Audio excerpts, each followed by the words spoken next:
Students, welcome back to my YouTube channel. आज मैं आप लोगों के लिए बीएससी थर्ड ईयर बॉटनी के सेकेंड पेपर का एक इम्पॉर्टेंट टॉपिक लेकर आई हूँ। क्वेश्चन है, न्यूक्लियोसॉम मॉडल का सचित्र वर्णन कीजिए। उत्तर देखेंगे, न्यूक्लियोसॉम मॉडल कॉर्नबर्ग एंड थॉमस के अनुसार, जो कॉर्नबर्ग और थॉमस थे, उन वैज्ञानिकों के अकॉर्डिंग प्रत्येक गुणसूत्र, क्रोमोसोम को गुणसूत्र बोलते हैं, ठीक है, में डीएनए व हिस्टोन प्रोटीन पाए जाते हैं।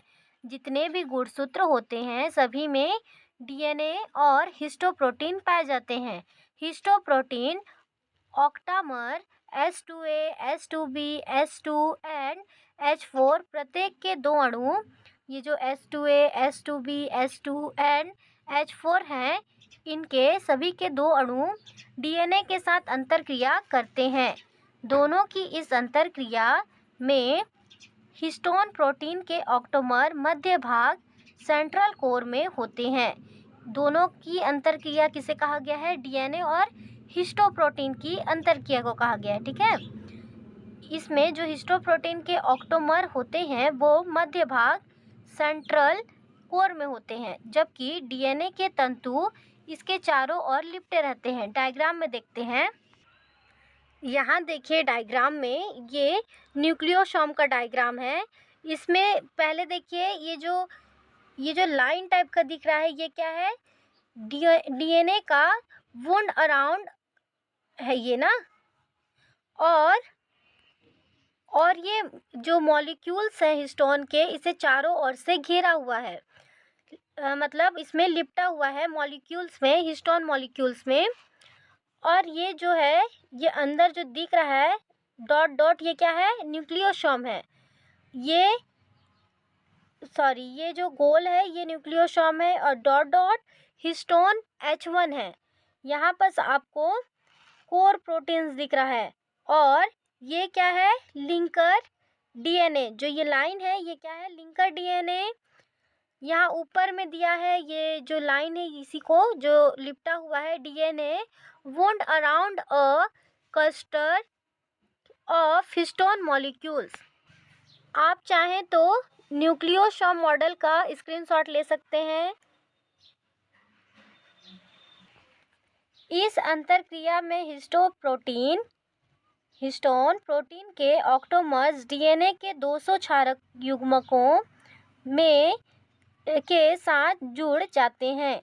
जो हिस्टोप्रोटीन के ऑक्टामर्स हैं वो डीएनए के 200 क्षारक 200 बेस युग्मों के साथ क्या हो जाते हैं? जुड़ जाते हैं, जिसके परिणाम स्वरूप एक पुनरावर्ती इकाई रिस्प्रेटिंग यूनिट बन जाती है। ऐसी प्रत्येक इकाई के साथ H1 हिस्टोन प्रोटीन का एक अणु भी पाया जाता है। पी ऑडेट क्या है? वैज्ञानिक है। इन्होंने 1957 ने इस पुनरावर्ती इकाइयों को न्यूक्लियोसोम नाम दिया। किन्होंने नाम दिया? पी ऑडेट ने। और ये सारे जो न्यूक्लियोसोम के मॉडल का जो अध्ययन कर रहे हैं वो कॉर्नबर्ग और थॉमस के अनुसार कर रहे हैं, ठीक है। अब हम देखेंगे न्यूक्लियोसोम को इन्होंने किस तरह से प्रदर्शित किया है। Nucleosome equal to 200 base pair. 200 base pair मतलब 200 क्षारक पेयर्स को युग्म कहते हैं, ठीक है। ये डीएनए का दिया हुआ है ना। Nucleosome equal to 200 base pair मतलब 200 बेस क्षारक युग्म किसमें का दिया है? डीएनए का दिया है, प्लस 2H2A, H2B, H3H4 ये किसका दिया है? हिस्टोप्रोटीन के ऑक्टोमर्स का दिया है। और यहाँ 2 इसलिए लिखा गया है क्योंकि इन सभी के दो दो अणु डीएनए के साथ अंतरक्रिया करते हैं, इसलिए, ठीक है। अब देखेंगे आधुनिक खोजों के अनुसार, जो मॉडर्न रिसर्च है, मॉडर्न खोज है, उनके अनुसार न्यूक्लियोसोम मॉडल में डीएनए के प्रत्येक चक्र में से 100 न्यूक्लियोटाइड एवं प्रत्येक ऑक्टोमर्स के बाद 140 से 200 क्षारक युग्मक पाए जाते हैं। न्यूक्लियोसोम के ये दानों पर सूत्र स्टेरिंग ऑफ बीट्स वाली संरचना प्रस्तुत करते हैं। दो न्यूक्लियोसोम के मध्य उपस्थित डीएनए को लिंकर या स्पेसर डीएनए लिंकर और स्पेसर डीएनए कहते हैं, जो न्यूक्लियोसोम्स में दो न्यूक्लियोसोम के बीच जो डीएनए का पेयर होता है उसे लिंकर या स्पेसर डीएनए कहते हैं। लिंकर और स्पेसर डीएनए, ठीक है।